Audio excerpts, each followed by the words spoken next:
What's your name? What? What is your name? Tony! F you, Tony!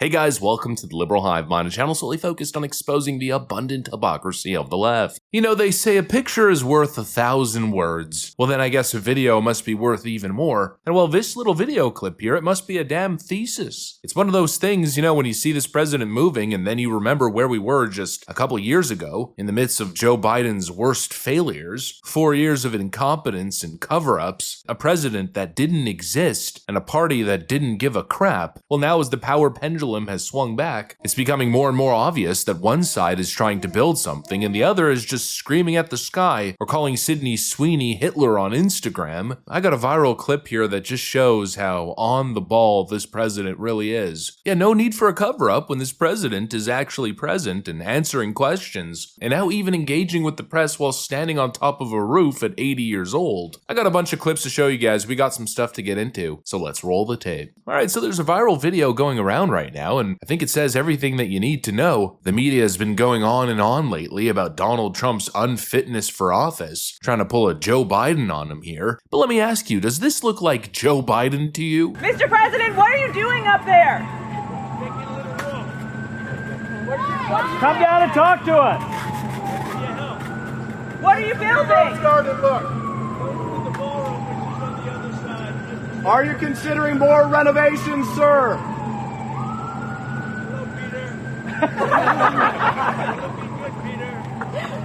Are you going to build up Aye, there? sir.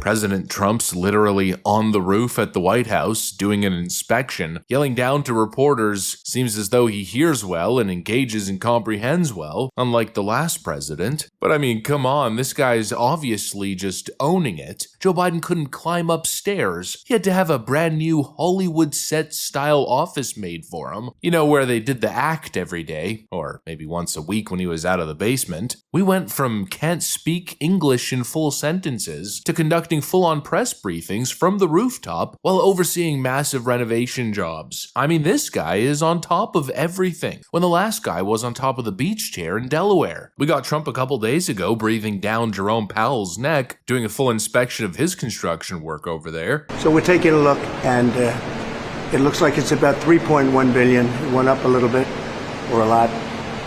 So the 2.7 is now 3.1. I'm not aware of that. Yeah, it just came out. Yeah, I haven't heard that from anybody at the Fed. Yeah, it just came out. Our notes had it about 3.1 as well. 3.1. 3.2. This came from us? Yes. I don't know who does that. You're including the Martin renovation. You just added our entire capital. Yeah, you just added in a third building is what that is. That's a third building, Well, including no, the but Martin building. it's a building that's being built. No, it was built 5 years ago. We finished Martin 5 years ago. It's part of the overall work. So we're going to take a look. We're going to see what's happening, and it's got a long way. Do you expect any more additional cost overruns? Don't expect them. We're ready for them, but we have a little bit of a reserve that we may use, but no, we don't. He's always on the ground working, and now even taking it a step further, going outside of his mandate, personally overseeing and renovating certain parts of the White House. Then of course the Democrats come in and blatantly lie to our faces. The White House announced construction of a $200 million White House ballroom that will begin in September. A $200 million ballroom. Where'd this money come from? Did Congress appropriate it? I don't think so. It's almost like Doge was never about waste at all. It was about cutting services to help Trump and his billionaire buddies. Oh, what happened to Doge? $200 million on a ballroom? Well, I'm sure most of you know that the president is actually paying for most of this out of his own pocket. No taxpayer dollars at all are involved. They just redid the White House Rose Garden. Take a look at the photos here in the presidential seal finish. A brand new stone floor for the outdoor courtyard. You got a high quality build here, good materials. The drainage system is built in. He's clearly upgraded the space. There's an outdoor seating area. And all of this came out of his pocket. And he's promised that for all of these projects. Anything I do is financed by me, so you're not worried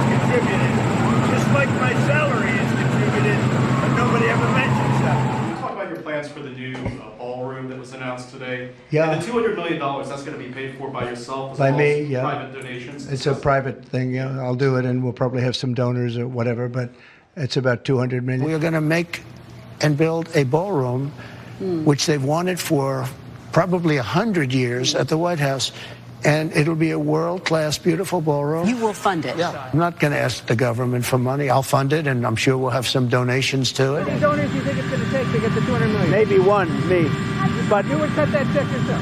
Yeah, I would, yeah. And that includes this supposed $200 million ballroom. He's upgrading the ballroom, and if he has to pay for it himself, he will. I mean, that's pretty badass. And to be overseeing that, as you're fighting the fake news in court, dealing with the Democrats and their weekly antics, dealing with dozens of countries in high-stakes trade negotiations, overhauling federal agencies, expanding ICE's operations, attempting to negotiate peace across the world, and attempting to take on the pharmaceutical industry. I did something with Switzerland the other day. I spoke to their prime minister. The woman was nice, but she didn't want to listen. And they paid essentially no tariffs. And I said, we have a $41 billion deficit with you. You want to pay 1% tariffs. You wanted 1%. I said, you're not going to pay 1%. We lose, because I view deficit as loss. You know, you have some people, by the way, I think Pharmaceuticals are a big issue with Switzerland. I think well, I'll go into pharmaceuticals. Yeah. They make a fortune with pharmaceuticals, and they make our pharmaceuticals in China and Ireland and everything else.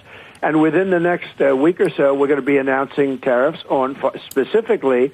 This is this is a separate class than the 15% tariffs on sort of everything.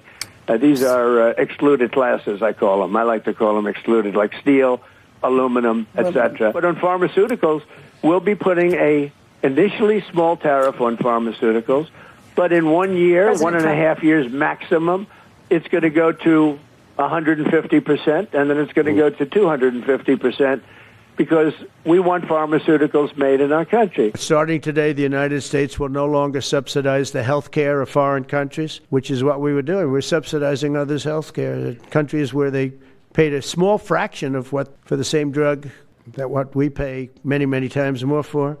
And we'll no longer tolerate profiteering and price gouging from Big Pharma. But again, it was really the countries that forced Big Pharma to do things that, frankly, I'm not sure they really felt comfortable doing. But they've gotten away with it, these countries. European Union has been brutal. I mean, very simply put, this guy is just a doer. Meanwhile, all the Democrats do is lie and play filthy games. You know, while they're busy tweeting about how democracy is dying and how tariffs are haunting their dreams. As they're playing these ridiculous, theatrical games, President Trump is on the damn roof working like a boss. Renovating the White House, fixing the country, delivering deals, undoing the untold harm of the last administration, and he's not wasting your money to do it. No, he's spending his own. He's not hiding from the questions. No, he's yelling answers from the damn rooftop. And of course, he's not running a well-executed, well-orchestrated, let's call it PR production, bringing the people Joe Biden, the president, in quotation marks, of course, from his little Hollywood White House studio. No, again, no need for a production team. No need for a cover-up, the entire mainstream media lying through their frickin' teeth, because here's a president, a man, actually doing work and getting things done, accomplishing things, and most importantly, without doing it by tapping into the taxpayers' pockets. They wonder why the people love him. Well, it's very simply because of this. This, of course, in contrast with the mainstream media lies, their constant, incessant obsession with twisting and spinning everything. We are simple people. We like President Trump on the roof, engaging in activities that are good for America. And it's basically as simple as that. I really don't get why it's such a mystery. Anyways, that's pretty much what I got for you guys. Thanks for watching, and I'll see you on the next one.